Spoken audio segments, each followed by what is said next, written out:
my friends, I'm Frankie and welcome to Club Foodie. I love when it's pasta night. I have so many recipes to choose from depending on how I feel.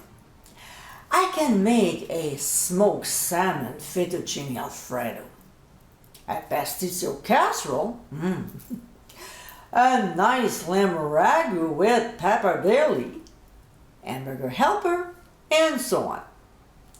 When it comes to mac and cheese, here's another delicious version.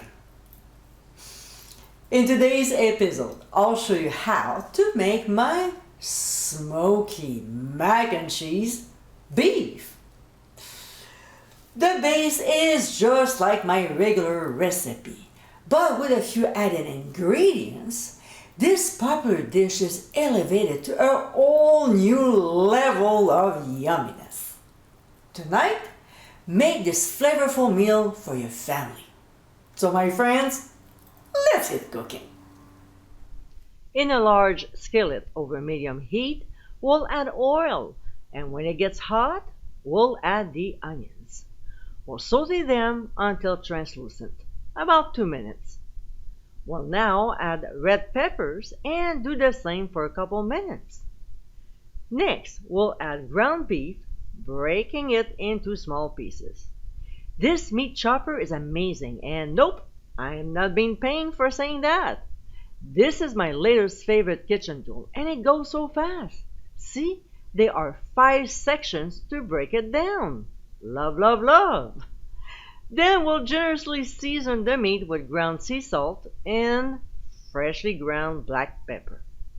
We'll cook until the meat is almost done before adding some pressed garlic and saute it for 1 to 1.5 minutes.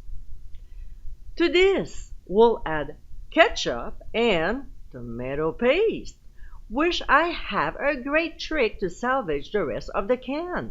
So check it out by clicking on the top right corner of your screen.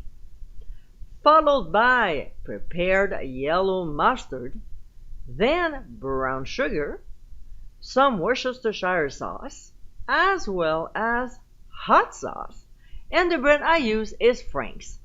And finally, beef broth. We'll stir the ingredients very well and then let it cook until all the liquid and fat is gone, stirring often. That should take a good 25 to 30 minutes, which during that time, we'll start cooking the macaroni. While the pasta is cooking as well as the meat mixture, we'll start our cheese sauce. In a saucepan over medium heat, we'll add butter. And when it's melted and starts sizzling, we'll add flour and cook for 2 minutes, stirring constantly.